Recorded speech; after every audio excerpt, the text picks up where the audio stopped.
आइए dear students, question number 26 आप देखिए। एक बर्तन एक उल्टे शंकु के आकार का है। जैसे शंकु है तो बर्तन ऐसा है, उल्टा शंकु हो गया। ठीक है, ठीक है ना। उल्टे शंकु के आकार का है, इस रूप का है। इसकी ऊंचाई 8 सेंटीमीटर है। आपको इसकी ऊंचाई दे रखी है डियर स्टूडेंट, ये 8 सेंटीमीटर है। तो ऊंचाई मतलब आप ये लगा लीजिए कि ये डिस्टेंस आपकी ये जो है 8 सेंटीमीटर इसकी क्या है, ऊंचाई है। आप ये भी कह सकते हैं कि यहाँ से लेकर के यहाँ तक इसकी ऊंचाई है। ठीक है, और इसके ऊपरी सिरे जो खुला हुआ है, इस सिरा खुला है ऊपरी वाला, की त्रिज्या 5 सेंटीमीटर है।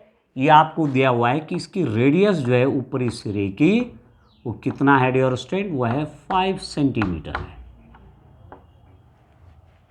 ठीक है, अच्छा, यह ऊपर तक पानी से भरा हुआ है। ये पानी से भरा हुआ है डियर स्टूडेंट, फुल भरा हुआ है।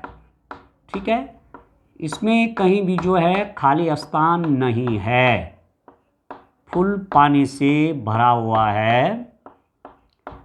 अब आप देखिए इसके बाद क्या चीज़ें हैं आपके पास। पानी से फुल भरा हुआ है, पूरा भरा हुआ है। ठीक हो गया, ऊपर तक पानी से भरा हुआ है, पूरा भरा हुआ है। जब इस बर्तन में शीशे की कुछ गोलियां, जिनमें प्रत्येक 0.5 सेंटीमीटर त्रिज्या वाला एक गोला है, डाली जाती है, तो इसमें से भरे हुए पानी का 1/4 भाग बाहर निकल जाता है। अब ये तो आपको अनुभव है कि भरा हुआ बर्तन है और उसमें कोई चीज़ आप डालेंगे, पत्थर का टुकड़ा डालेंगे, कांच की गोलियां डालेंगे, यदि वो भरा हुआ है पूरा, ठीक है, तो क्या हो जाएगा, पानी बाहर निकलेगा। ठीक है ना। टब है, फुल भरा हुआ है लबालब, उसमें आप हाथ डालेंगे तो पानी बाहर निकलेगा, स्वाभाविक है, ये बात आप जानते हैं। तो ये पानी से भरा हुआ है, इसमें शीशे की गोलियां डाली गई। ठीक है, शीशे की कुछ गोलियां डाली गई जिनकी त्रिज्या 0.5 सेंटीमीटर है। तो जो गोली होती है, जैसे आपने कांच की गोलियां भी खेली हैं, ठीक है, तो क्या गोला है अपने आप में, ठीक है ना, सॉलिड स्फीयर, ठोस गोला। तो एक गोली की त्रिज्या 0.5 सेंटीमीटर, कुछ गोलियां इसमें डाली गई हैं, कुछ गोलियां डाली डियर स्टूडेंट इसमें, ठीक है ना, कुछ गोलियां डाली, तो ये गोलियां नीचे चली जाएंगी पेंदी पे, और कुछ पानी को क्या करेंगे, बाहर निकल जाएगा। तो कुछ पानी ऐसे बाहर आ जाता है यहाँ से। ठीक है, कुछ पानी बाहर आ गया यहाँ से। अब ध्यान दीजिए, तो इसमें से भरे हुए पानी का 1/4 भाग बाहर निकल जाता है। इसमें जितना पानी आता है उसका 1/4, 1/4, ठीक है, 1/4 भाग पानी क्या जाता है, बाहर आ जाता है। बर्तन में डाली गई शीशे की गोलियों की संख्या ज्ञात कीजिए। अब आपको प्रश्न पूछा गया है कि कितनी शीशे की गोलियां इसमें डाली गई हैं जिन्होंने 1/4 पानी बाहर निकाला। ठीक है डियर स्टूडेंट, तो आपने आर्किमिडीज का प्रिंसिपल भी पढ़ा है, आर्किमिडीज का सिद्धांत। कोई वस्तु जब आप पानी में उसको डुबोते हैं, पानी हटाती है। ठीक है, अब कितना पानी हटाती है, अपने आयतन के बराबर। यदि हम एक हौज में जाएंगे जो फुल भरा हुआ पानी से, पूरा शरीर हमारा वहाँ डूब रहा है, तो पानी जब हौज से निकलेगा, बाहर निकलेगा, कितना निकलेगा, हमारे आयतन के बराबर निकलेगा। तो यहाँ जो गोलियां डाली गई, उन गोलियों ने 1/4 भाग पानी बाहर निकाल दिया। इसका मतलब उन गोलियों का आयतन क्या है, इसके आयतन का 1/4। तो हमें गोलियों की संख्या निकालनी है। अब डियर स्टूडेंट, यहाँ स्पेस कम था इसलिए मैंने इंग्लिश में नहीं लिखा, पर जो इंग्लिश मीडियम के स्टूडेंट्स हैं उनको भी मैं ज़रा एक क्वेश्चन दिखा लेता हूँ। आप देखिए, ये क्वेश्चन है डियर स्टूडेंट, क्वेश्चन नंबर, इसको देखिए आप, ये क्वेश्चन नंबर 26, ये है क्वेश्चन। तो इंग्लिश मीडियम कि जो स्टूडेंट्स हैं वो पहले इस क्वेश्चन को नोट कर लीजिएगा, ठीक है। जब आप इसको नोट कर लेंगे तो आपके सामने क्या होगा, क्वेश्चन होगा, और तब आप इसका सॉल्यूशन निकाल लेंगे। इसमें कुछ पोर्शन इसका इस तरफ है ये, ठीक है डियर्स। ये चलिए अब हम इसको सॉल्व करते हैं। थोड़ा एक बार इंग्लिश में मैं पढ़ लेता हूँ। A vessel is in the form of an inverted cone. Vessel किस रूप का है, इन्वर्टेड कोन की शेप का है, जैसे ये है। इट्स हाइट इज 8 सेंटीमीटर, इसके हाइट 8 सेंटीमीटर है। 8 सेंटीमीटर मतलब ये हाइट इसकी 8 सेंटीमीटर है। And the radius of its top which is open is 5 centimetre, और इसकी त्रिज्या, ये जो है ना ऊपर का जो इसका सिरा है उसकी रेडियस क्या है, 5 सेंटीमीटर। सर्कुलर होगा, वृत्तीय, ठीक हो गया। It is filled with water up to the brim, ऊपर तक फुल लबालब, हिंदी में कहते हैं लबालब, up to the brim, full पानी से ये भरा हुआ है। When lead shots each of which is sphere of radius 0.5 centimetre are dropped into the vessel. इस पे लेड शॉट्स डाली जो कि स्पेयर के शेप के हैं, गोलियां डाली, शीशे की गोलियां, लेड की गोलियां डाली, स्पेयर के शेप की है, ठीक है। तो क्या होगा डियर स्टूडेंट, जब ये फुल पानी से भरा हुआ है लबालब अप टू द ब्रिम, तो जैसे इसके अंदर आप गोलियां डालेंगे पानी क्या निकलेगा, बाहर निकलेगा, स्वाभाविक, ठीक है।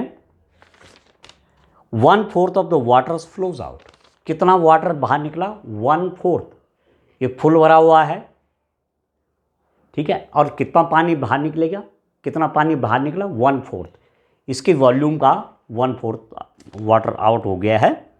Determine the number of lead shots dropped in the vessel, हमको इस वेसल में कितनी गोलियां डाली गई, कितनी लेड शॉट्स डाली गई कि उन्होंने इसका 1/4 पानी बाहर निकाल दिया। यह है क्वेश्चन, अब आप समझ गए होंगे डियर स्टूडेंट। तो चलिए अब मैं सबसे पहले क्या निकालता हूँ, मैं इसका आयतन निकाल लेता हूँ। किसी बर्तन में कितना पानी आता है, फुल पानी से कोई बर्तन भरा होगा तो उसमें पानी कितना आएगा, उसके आयतन के बराबर आएगा, उसके वॉल्यूम के बराबर। कोई हमारे पास वेसल है, उसमें टोटल कितना वाटर आएगा, जितना उसका वॉल्यूम होगा, ठीक है। इस कमरे में कितनी एयर आएगी, जितना इसका वॉल्यूम होगा इस कमरे का, ठीक हो गया। अब देखो यहां पर मैं लिख लेता हूं शंकु की त्रिज्या, रेडियस ऑफ कोन, शंकु की त्रिज्या radius of cone R is equal to, dear student ये दिया हुआ है यहां पर, ये 5 सेंटीमीटर इसकी त्रिज्या है, ठीक है। शंकु की ऊंचाई, शंकु की ऊंचाई,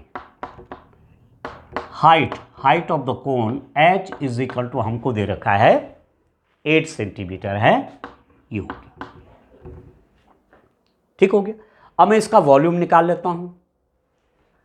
आप देखो शंकु का आयतन, वॉल्यूम ऑफ द कोन, या मैं इसको ऐसा भी लिख सकता हूं कि शंकु के अंदर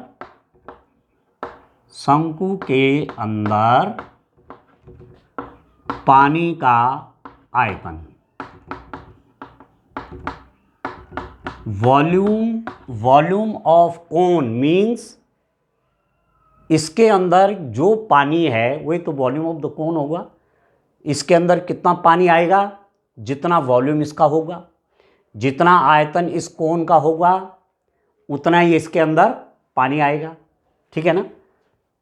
तो शंकु का आयतन बराबर शंकु के अंदर पानी का आयतन, कितना हो जाएगा, volume of the cone is equal to volume of the water inside this when it is completely filled, ठीक है ना।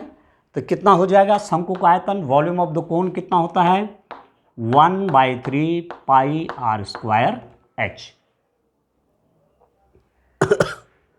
तो कितना हो गया dear student, 1/3 pi R square 5 है, 5 स्क्वायर इंटू एच, एच कितना है 8, ठीक हो गया सॉरी। तो 5 इंटू 5 कितना हुआ 25, 25 इंटू 8 200, ये हो जाएगा 200 पाई बाई 3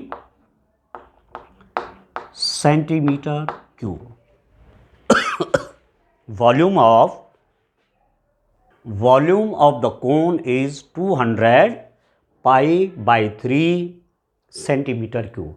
और मैं ऐसा भी कह सकता हूं कि volume of the water inside the cone is equal to this, ये हो गया 200 पाई बाई 3 आ गया स्टूडेंट। अब आप देखो शीशे की एक गोली का आयतन, शीशे की एक गोली का आयतन, volume of one lead shots कितना हो जाएगा। अब जो शीशे की गोली है वो किस शेप की है, वो स्फीयर के आकार के है बच्चों गोला, गोला जैसे आपने बॉल देखी, फुटबॉल देखी, बॉल देखे आपने, ठीक है ना, तो बॉल क्या है अपने आप में, गोला ही तो है वो, ठीक है ना, आए समझ में। तो उसका आयतन क्या होता है, जो शीशे की गोली जिसको हम इसके अंदर डाल रहे हैं वो गोले के आकार का है, और गोला मतलब बॉल की शेप का है। और एक बॉल का आयतन क्या होता है 4/3 पाई आर क्यूब होता है dear student, 4/3 pi R cube एक गोली का आयतन या गोले का आयतन, जहां आर उसकी रेडियस है। तो यहां पर 4/3 इंटू पाई इंटू आर मतलब रेडियस, किसकी रेडियस, वो गोले की, लेड शॉट्स की, जो शीशे की गोली है उसकी त्रिज्या आर ये है 0.5 है, तो यहाँ पर आप लिख देंगे 0.5 का क्यूब। यहाँ पर आप लिख भी सकते हैं कि गोली का आयतन, सॉरी गोली की त्रिज्या, रेडियस ऑफ लेड शॉट्स, ठीक है, वो दे रखा आपको 0.5 सेंटीमीटर, आया समझ में, एक गोली का ये आयतन आ गया। अब देखो हमसे बात क्या कही गई है कि जैसे इसके अंदर गोलियां डाली गई 1/4 पानी बाहर निकल जाता है, 1/4 वाटर बाहर निकल गया, 1/4 मतलब 4 से डिवाइड कर देंगे तो 1/4 आ जाएगा, 1/4 आ जाएगा। तो मैं यहाँ पर लिख सकता हूँ कि गोलियां डालने के बाद, गोलियां डालने के बाद बाहर निकले पानी का आयतन, बाहर निकले पानी का आयतन, वॉल्यूम ऑफ द वाटर, ठीक है, वॉल्यूम ऑफ द यहां देखिए आप 1/4 of the water flows out, volume of the water which flows out from this vessel कितना हो जाएगा, गोलियां डालने के बाद बाहर निकले पानी का आयतन क्या कह रहा है, कितना पानी बाहर निकलता है, 1/4 भाग 1/4, तो 1/4 1/4 मतलब 1/4 किसका, इस वॉल्यूम का, तो 200 पाई/3, ठीक है। अब डियर स्टूडेंट यहां पर मैं कैलकुलेशन के लिए जगह बना लेता हूं। आप देखिए यहां पर कि बाहर निकले पानी का आयतन, बाहर निकले पानी का आयतन, बाहर निकले पानी का आयतन,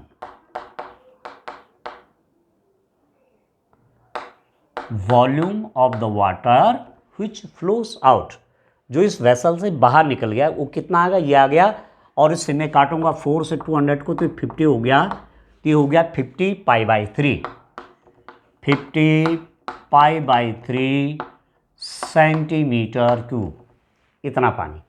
अब जो इतना पानी बाहर आया, ये क्यों आया? जब उसमें गोलियां डाली गई। इसका मतलब जितनी गोलियां उसमें पड़ी, उन गोलियों का आयतन इसके बराबर होगा। कोई भी वस्तु जब हम किसी लिक्विड में डालते हैं तो वो कितना पानी डिस्प्लेस करती है, कितना पानी हटाती है, अपने वॉल्यूम के बराबर हटाती है। तो इसका मतलब जितनी गोलियां हमने यहाँ डाली, उन सब गोलियों का यदि मैं आयतन देख लूँ तो इसके बराबर हो जाएगा, क्योंकि इतना पानी बाहर आया है और गोलियों ने अपने वॉल्यूम के बराबर पानी हटाया। तो जो गोलियां वहाँ डाली गई उनका आयतन कितना है? इस बाहर निकले पानी का आयतन। ठीक है ना? तो यहाँ पर मैं कह सकता हूँ कि गोलियों का आयतन, गोलियों का आयतन, वॉल्यूम ऑफ लेड शॉट्स कितना हो जाएगा डियर स्टूडेंट? ये भी हो जाएगा 50π/3 सेंटीमीटर क्यूब। ठीक है, अब ध्यान दीजिए आप। माना मैं आपसे कहता हूं कि किसी बर्तन से, ठीक है, या मैं ये कह सकता हूं कोई बर्तन है, कोई वेसल है, उसका वॉल्यूम है 10 सेंटीमीटर क्यूब। कितना है? 10 सेंटीमीटर क्यूब है। ठीक है ना? अभी मैं पानी वानी भरने की बात नहीं कर रहा हूँ। वॉल्यूम कितना है किसी बर्तन का? 10 सेंटीमीटर क्यूब। और 2 सेंटीमीटर क्यूब की गोलियाँ आपके पास, तो एक गोली डालेंगे आप 2 सेंटीमीटर क्यूब, फिर दूसरी डालेंगे 4 सेंटीमीटर क्यूब, फिर तीसरी डालेंगे 6 सेंटीमीटर क्यूब, चौथी डालेंगे 8 सेंटीमीटर क्यूब, पाँचवीं डालेंगे 10 सेंटीमीटर क्यूब। तो बर्तन भर जाएगा वो। जितनी इन गोलियों का आयतन है उतना इस बर्तन का आयतन है। तो स्वाभाविक आप देख रहे हैं कि यदि हम ये निकालना चाहते हैं, और एक तो मैंने अंदाज से इस हिसाब से किया गिनती करके, या दूसरे हम डायरेक्ट कहेंगे कि यदि किसी बर्तन का आयतन 20 सेंटीमीटर क्यूब है, 20 सेंटीमीटर क्यूब है, और उसमें गोलियां डाल रहे हैं 5 सेंटीमीटर क्यूब की, तो कितनी गोलियां आएंगी? तो आप बोलेंगे डिवाइड कर देंगे, 20 में 5 से डिवाइड कर लेंगे तो 4 गोलियां आएंगी। तो वही बात तो है, वही यहाँ पर करना पड़ेगा कि इसमें कितनी गोलियां डाली गई। तो इसमें कितनी गोलियां डालेंगे, कैसे निकालेंगे? जितना पानी बाहर आएगा उसमें से एक गोली के आयतन का भाग दे देंगे। ठीक है?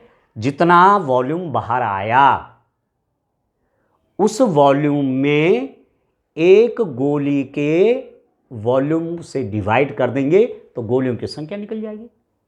ये तो करेंगे। ठीक है? तो गोलियों की संख्या बराबर कितना हो जाएगा? यहां पर मैं लिख लेता हूं, गोलियों की संख्या बराबर, गोलियों की संख्या बराबर क्या हो जाएगा डियर स्टूडेंट? आप लिखेंगे गोलियों द्वारा हटाए गए पानी का आयतन। ठीक है, यहां बना लेता हूं जगह, यहां बनाता हूं इसके लिए। ये तो मुझे चाहिए ना, अभी ये तो मुझे चाहिए, यहां लिख लेता हूं। देखो,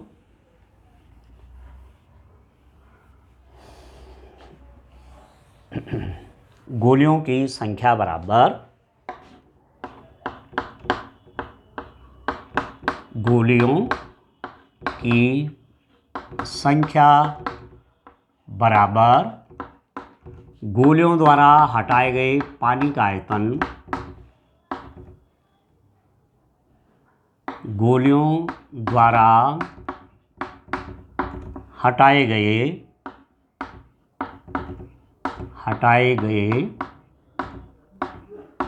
पानी का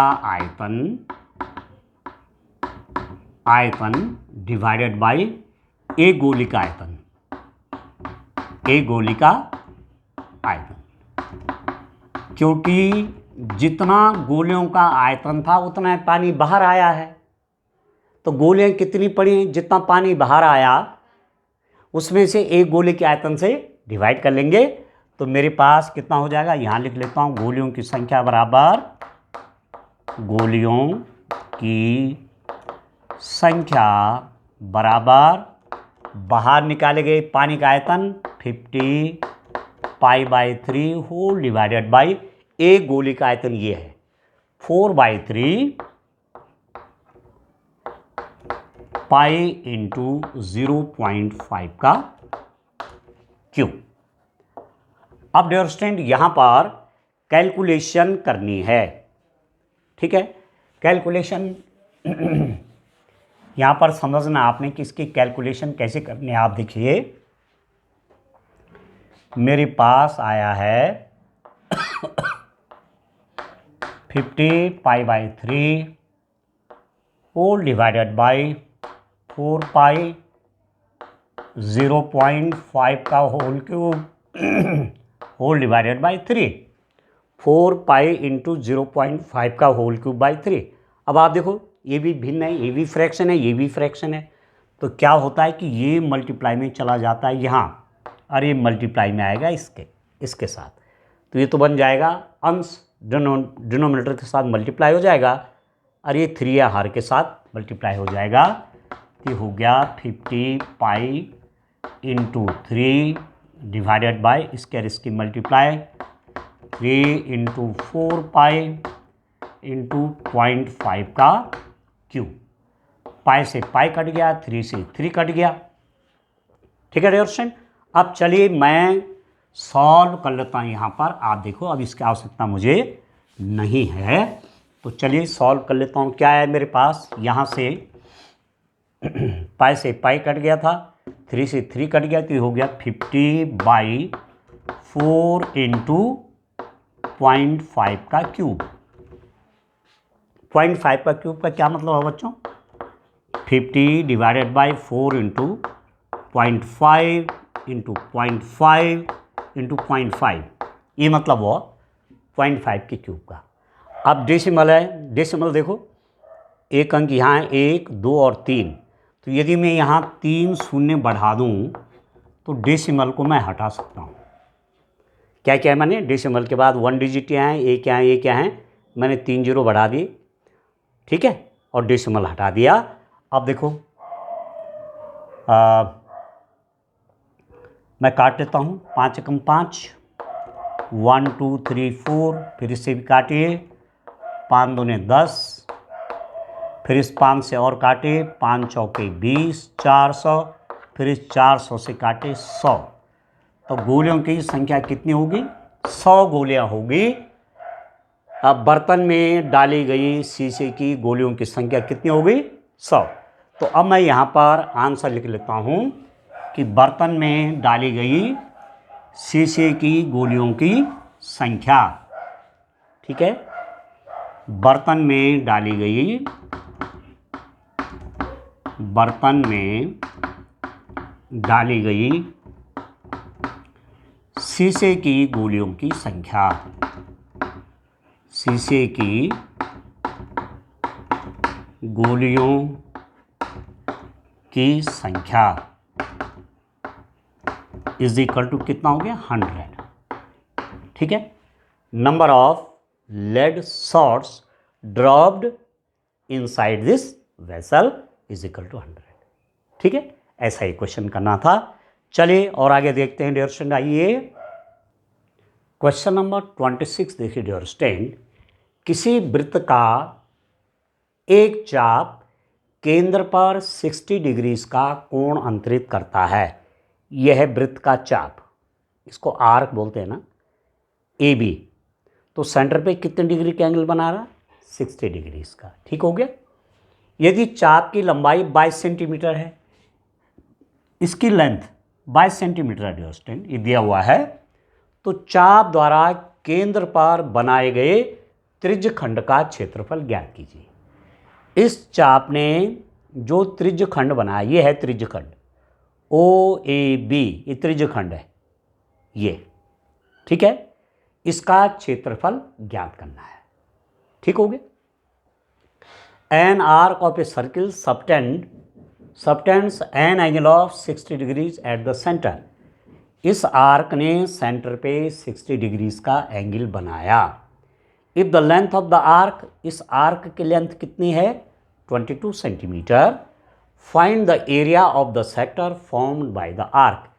इस आर्क ने जो सेक्टर बनाया, ये सेक्टर है डियर स्टूडेंट, तो हमको इस पूरे का एरिया चाहिए, ये पूरा एरिया। ठीक है, अब जो दे रखा है पहले उसको लिख लेते हैं, ठीक है ना।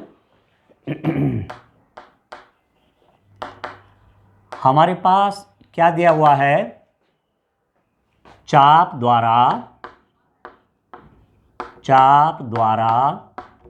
केंद्र पर अंतरित कोण, एक तो हमको ये मिला हुआ है अंतरित कोण, इसको मैं यदि थीटा से दिखाऊंगा तो होता है 60 डिग्रीज है, ठीक है। Angle subtended by the arc at the centre is equal to 60 degrees.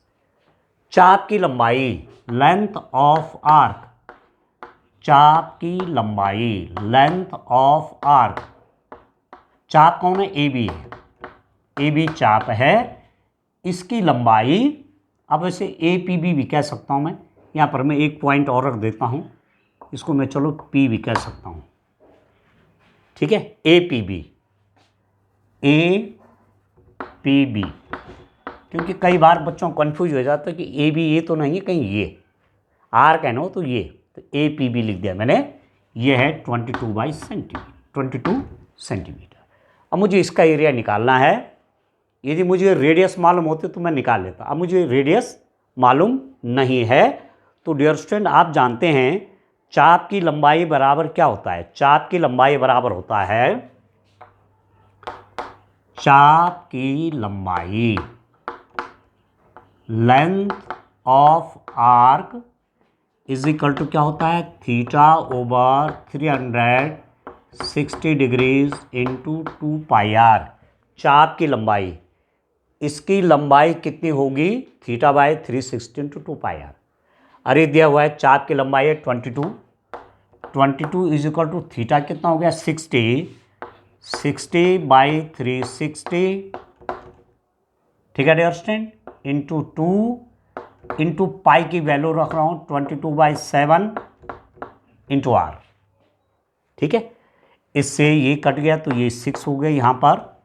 अब आप देखो नीचे 6 भी है 7 भी, इन दोनों का मल्टीप्लाई इसके साथ हो जाएगा, तो 22 into 6 into 7 is equal to 2 into 44 हो गया, तो इसके नीचे आ जाएगा।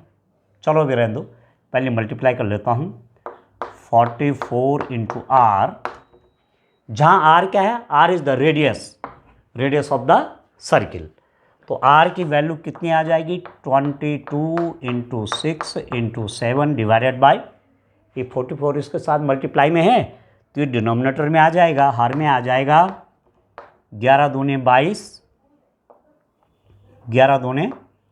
22, 11 चौके 44 और 2 दूने 4 और 2 तियाँ 6, तो R इज इक्वल टू हो गया 21 centimetre. R is equal to 21 centimetre, यहाँ पर मैं लिख दूंगा वृत्त की त्रिज्या बराबर 21 सेंटीमीटर। इस सर्किल की जो रेडियस आ गई वो आ गया डियर स्टूडेंट 28 सेंटीमीटर। अब जब मुझे रेडियस निकल गई, मुझे सेंटर पर एंगल जो बना हुआ है, केंद्र पर जो अंतरित कोण है उसका मान मालूम हो गया, तो मैं इसका एरिया निकाल दूंगा, ठीक है ना, ठीक है, मैं आसानी से इसका एरिया निकाल दूंगा। तो चलिए अब मैं आगे देखता हूँ,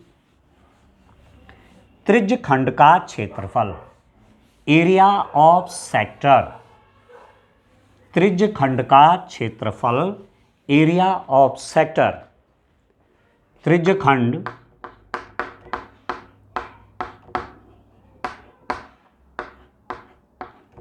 कौन सा, ओ ए पी बी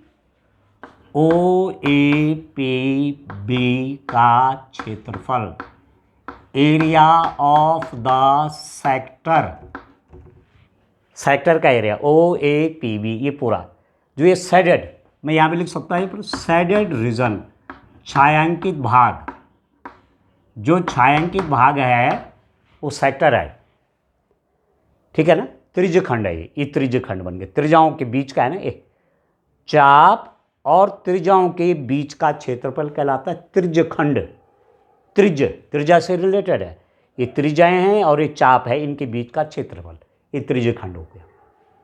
ठीक है, तो सेक्टर का एरिया, इसको इंग्लिश में सेक्टर बोलते हैं। तो कितना होता है डियर फ्रेंड, जिस बच्चे को सूत्र याद रहेगा उसने भी क्वेश्चन कर दिया होगा। तो theta over 360 degrees into pi R square, ये फॉर्मूला है।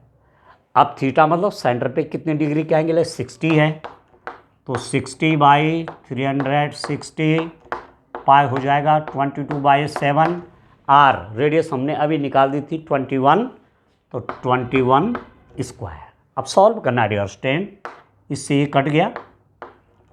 ठीक है, तो 1/6 22/7 और 21 स्क्वायर का मतलब हुआ 21 इंटू 21, तो काट लीजिए 7 या 21, 3 दूनी 6, अरे हो जाएगा 11।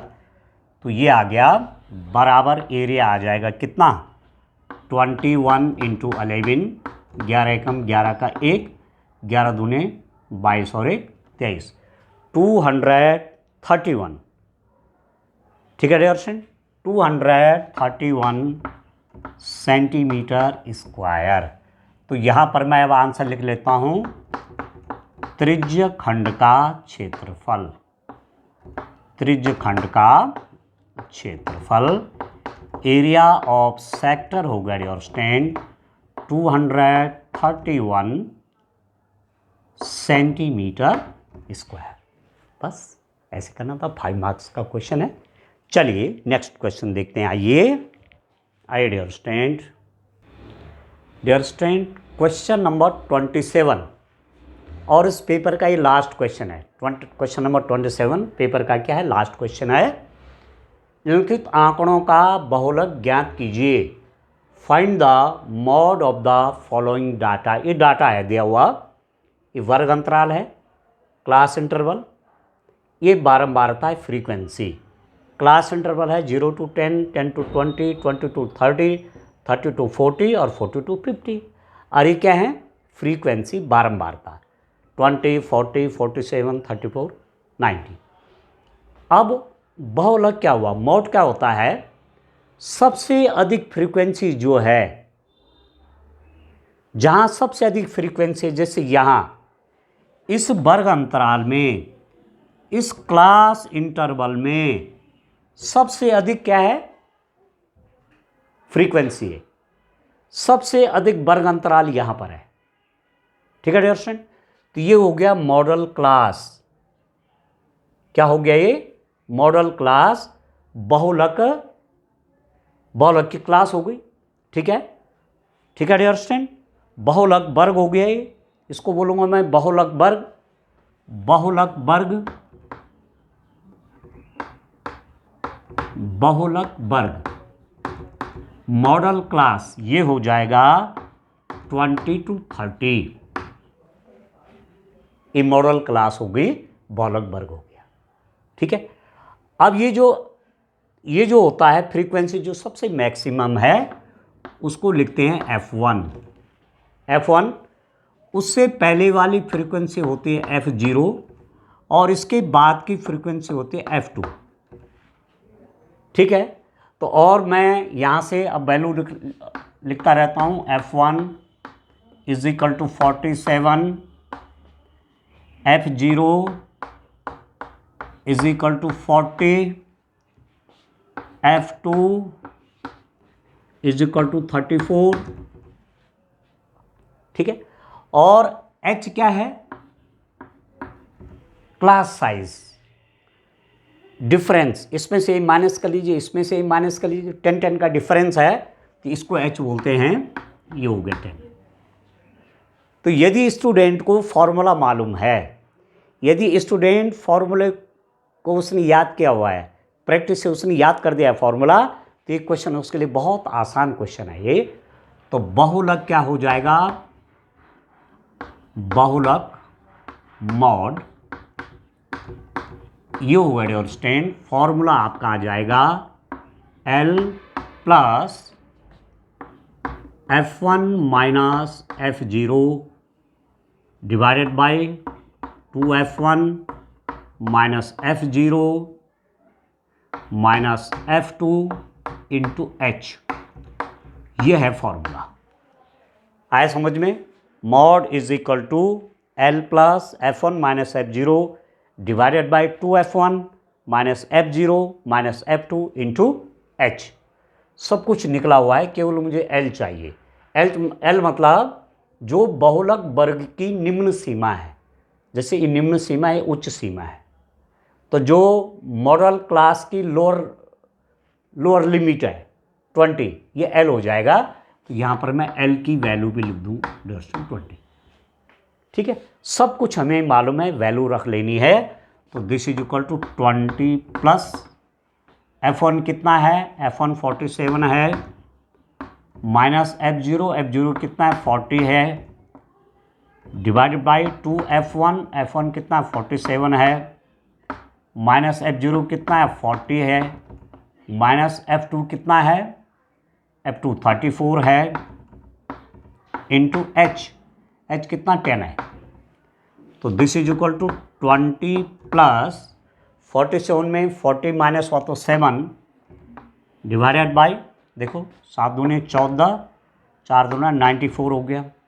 ठीक, माइनस माइनस को देखो आप, 4 और 3 74 इंटू 10 और सॉल्व कर लेंगे डियर स्टूडेंट। तो 20 प्लस कितना हो गया 7 डिवाइडेड बाई 4, 24 इंटू 10। ठीक है, 20 इंटू 7 इंटू 10, अच्छा मैंने गलत कर दिया, 94 में ये 20 होगा डियर स्टूडेंट, 20। ठीक है, 94 में 74 माइनस किया तो इससे काटूंगा तो 20 हो गया, 2 हो गया। तो 20 प्लस 7/2 आ गया। ठीक है, क्या है मेरे पास, मॉड बहुलक क्या है dear student, what is the value of mod. तो this is equal to 20 plus 7/2 और 7/2 कितना हुआ, 7 में आप 2 से डिवाइड करेंगे तो 2 3 जा 6, अरे 1.025 जा 10, तो 3.5 हो जाएगा। तो 20 प्लस 3.5, अरे प्लस हो जाएगा तो कितना हो जाएगा 23.5। तो जो मॉड आया, मॉड की वैल्यू कितनी होगी, बहुलक कितना हो गया 23.5। तो कितना सरल क्वेश्चन था, केवल फॉर्मूला आपको इसमें तैयार होना चाहिए। ठीक है डियर स्टूडेंट, तो पेपर हमने पूरा सॉल्व कर दिया है। ठीक है, अब आप इस पूरे वीडियो को देखिए, अपने क्वेश्चंस को मैच कर लीजिए। एग्ज़ाम आपके कंप्लीट हो गए हैं। ठीक है, देख लीजिए कि कितना आ रहा है। बहुत अच्छे आ रहे हैं तब भी ठीक है, और थोड़े कम आ रहे हैं तो तब भी कोई बात नहीं। ऐसे परेशान होने की कदापि आवश्यकता नहीं है कि मेरे कुछ कम आ रहे हैं मार्क्स। ठीक है, जितने भी आपके मार्क्स आ रहे हैं अच्छे हैं। अभी आप तो लाइफ का प्रारंभ कर रहे हैं, you are just starting your life. Dear student, आप लाइफ का अभी प्रारंभ हो रहा है आपका।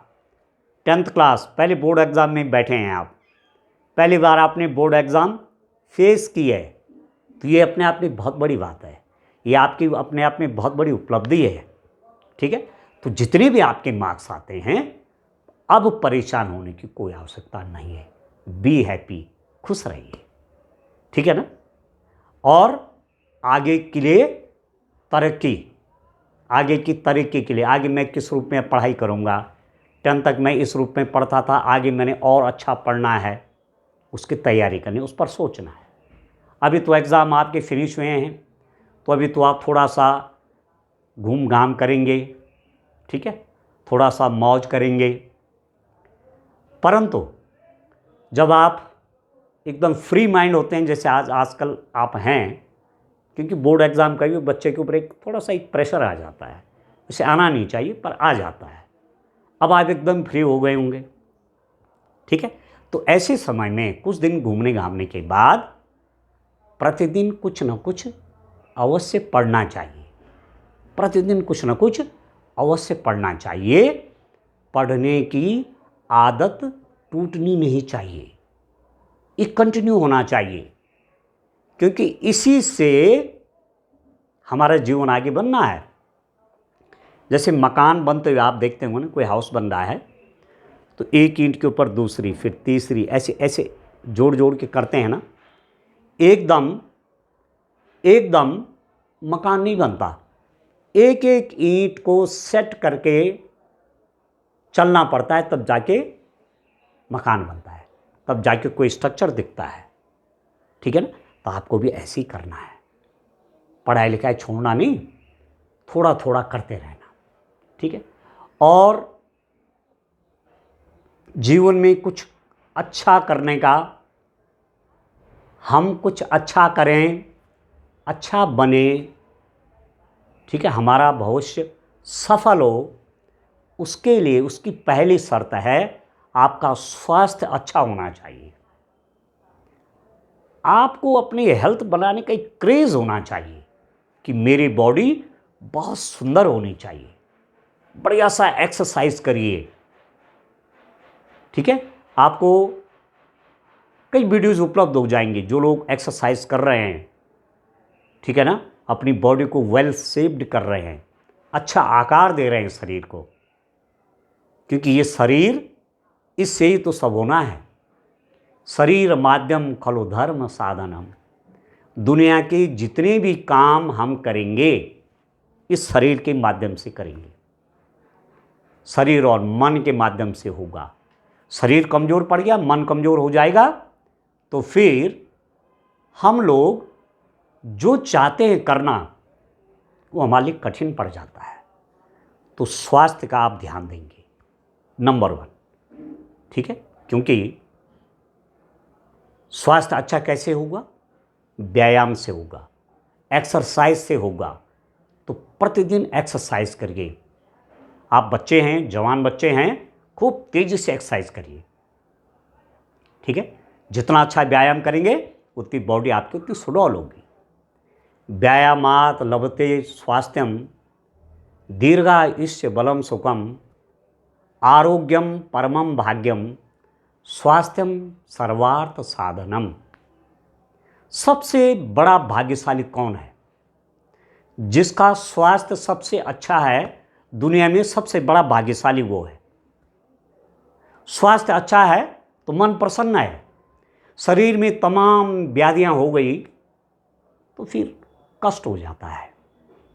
तो व्यायाम, बढ़िया सा एक्सरसाइज आप डेली करिए। ठीक है?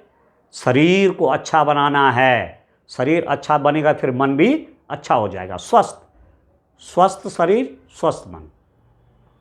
Healthy mind resides in a healthy body. अच्छा मन अच्छे शरीर में निवास करता है। एक बात तो मैं आपसे ये बात कह रहा हूं कि कहीं भी जीवन में आप जाएंगे तो आपका अच्छा स्वास्थ्य आपकी प्रगति के द्वार खोलेगा। तो उसके लिए एक रास्ता मैंने क्या बताया? व्यायाम का रास्ता बताया, एक्सरसाइज का रास्ता बताया, फिटनेस का रास्ता बताया। तमाम चीज़ें आपके पास आजकल उपलब्ध हैं।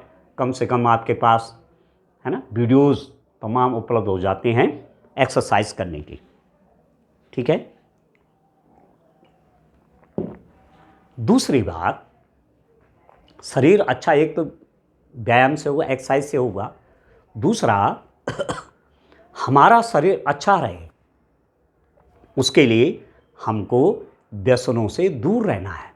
अभी आप 10th क्लास के स्टूडेंट हैं, 14 ईयर्स 15 ईयर्स ऐसी उम्र है आपकी। आपके जीवन को तो व्यसन जरा सा भी टच नहीं करना चाहिए, व्यसन को, आपके शरीर को। बच्चे हैं आप,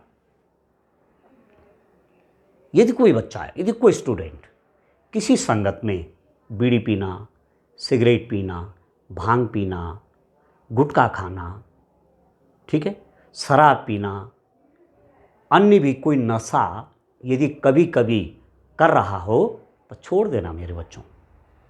ठीक है? नशा से शरीर का नाश हो जाता है। जो लोग नशा करते हैं उनका शरीर का नाश हो जाता है। जैसे लोहे में जंग लगता है ना, तो जंग से लोहा जर्जर हो जाता है। लोहा कितना मजबूत होता है, पर जब उससे जंग लगता है ना तो उसके टुकड़े टुकड़े निकलने लग जाते हैं।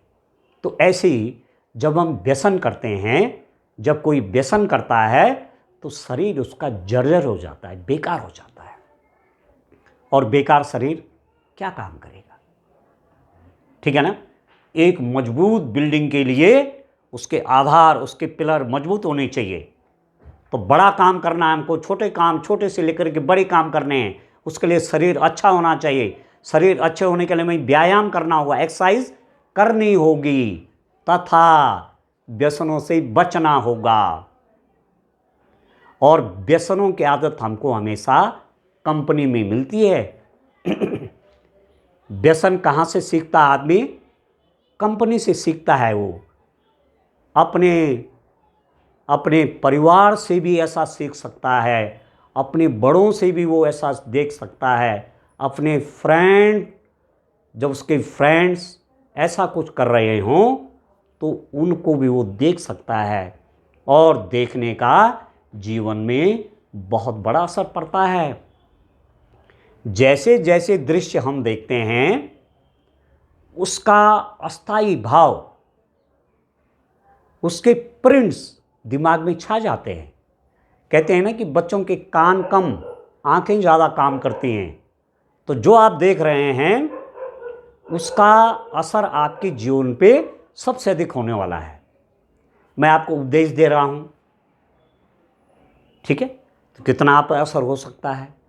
परंतु यदि आप कुछ ऐसे दृश्य देख रहे हैं जो कि आपके लिए नुकसानदेह है, तो उसका आपके जीवन पे बुरा असर पड़ना है।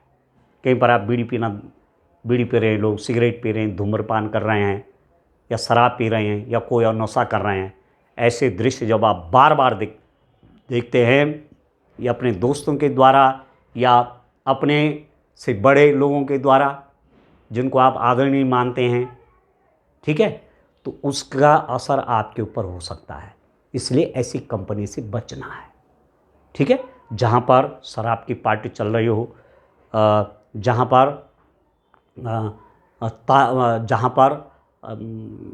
जुआ का काम चल रहा हो, ऐसी जगह नहीं जाना है।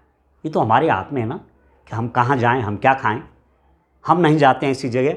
हमने देखा यहाँ पर कुछ गलत हो रहा है, यहाँ पर नशा हो रहा है, यहाँ पर जुआ आदि का काम चल रहा है, जुआ खेल रहे हैं लोग, ऐसी जगह से हट जाइए ना। क्योंकि जब आप दृश्य अच्छे अच्छे देखेंगे तभी जाके तो मन अच्छा होगा, और जब मन अच्छा होगा तो मन से चलता है शरीर, ठीक है ना। तो कंपनी अपनी अच्छी रखनी है। कोई फ्रेंड आपका यदि धूम्रपान करता हो, बीड़ी सिगरेट शराब आदि कोई नशा करता हो, तो उनको भी बोलिए, आप अपने फ्रेंड्स को भी बोलिए कि प्लीज़ ऐसा मत करो, शरीर खराब हो जाएगा। क्योंकि आप बच्चे हैं अभी आप, और जब आप अभी से अच्छी आदत पड़ जाएगी तो बड़े में तो सवाल ही नहीं है, क्योंकि बड़े में तो और विवेक जाग जाता है। यदि इस समय हाई स्कूल और इंटर लेवल तक आप यदि ठीक ठाक आगे बढ़ गए बिना किसी नशा लिए या बिना किसी नशे की आदत के, तो भविष्य में आप इसकी गिरफ्त में नहीं आने वाले, ये पक्का है, ठीक है। और उसके लिए अपनी कंपनी ठीक रखिए। कहते हैं ना कि जिन 7 लोगों से हम घिरे रहते हैं, जिन 7 हमारे आसपास जो 7 हैं हमारे, जो बहुत नज़दीक हैं, वे 7 लोग, उनके जीवन का असर हम पर पड़ता है, उनकी आदतों का असर हम पर पड़ता है। इसलिए कंपनी आप अपने अच्छी करिए, ठीक।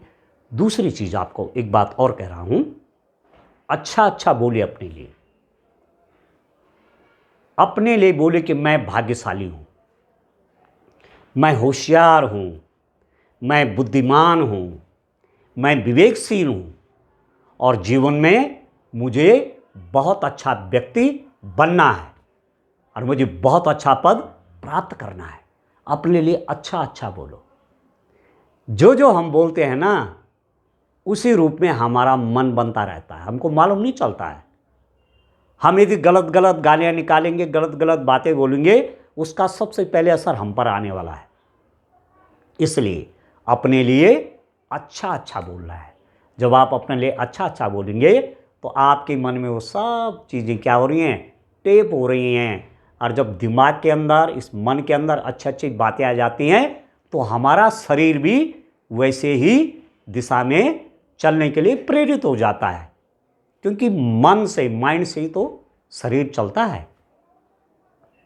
ठीक है दोस्तों, जो विजेता होते हैं वो लंबे समय के फायदे के लिए, विजेता कौन है, जो लंबे समय का फायदा देखता है तो वह थोड़े समय का दर्द सहने के लिए तैयार रहते हैं। थोड़े समय का दर्द, आजकल जो मेहनत करेगा, ठीक है, इस उम्र में जो मेहनत करेगा भविष्य उसका अच्छा होगा, विजेता हो जाएगा। तो विजेता लंबे समय के फायदे के लिए थोड़े समय का दर्द सहने को तैयार रहते हैं। और एक बात आपसे कहना चाहूँगा बच्चों, कि पढ़ाई लिखाई नहीं छोड़ना। हाँ, जितना भी आप पढ़ते हैं, प्रतिदिन आधा घंटा पढ़ते हैं, 1 घंटा पढ़ते हैं, ज़्यादा पढ़ते हैं, तो प्रतिदिन कुछ न कुछ पढ़ाई करना। श्रद्धावान लभते ज्ञानम तत्पर सैतेन्द्रिय ज्ञानम लब्धाम पराम शांति मचिरेणा दिगच्छति। श्रद्धावान लभते ज्ञानम, ज्ञान किसको होता है, जिसकी श्रद्धा है। तो जब आप अपने से एक रोज़ कहिए कि मुझे पढ़ना है, मुझे पढ़ना है, मुझे पढ़ना है, तो पढ़ाई के प्रति आपकी क्या हो जाएगी, श्रद्धा हो जाएगी। श्रद्धावान लभते ज्ञानम, श्रद्धा से ही तो ज्ञान प्राप्त होगा। ठीक है, जब ज्ञान प्राप्त होगा जो हमारा जीवन धन्य हो जाएगा, हम वो बन जाएंगे जो हम बनना चाहते। ठीक है, नहीं ज्ञानेन सदृशम पवित्रमय विद्यते तत्स्वयं योग संसिद्ध काले नात्मनिच विद्यते।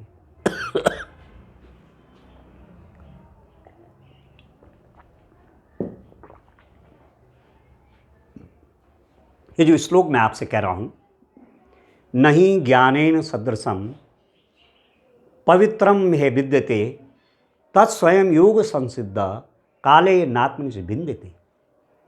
ये श्रीमद् भगवद गीता का श्लोक है। भगवान ने खुद कहा है, नहीं ज्ञानेन सदृशम पवित्र में विद्यते। ज्ञान के समान पवित्र इस दुनिया में और कुछ नहीं है। ठीक है, और ज्ञान होगा बच्चों पढ़ने से। ठीक है, तो खुश रहिए, प्रसन्न रहिए, आनंद से रहिए, इस शरीर को पुष्ट कीजिए और अपनी पढ़ाई लिखाई को निरंतर करते रहिए।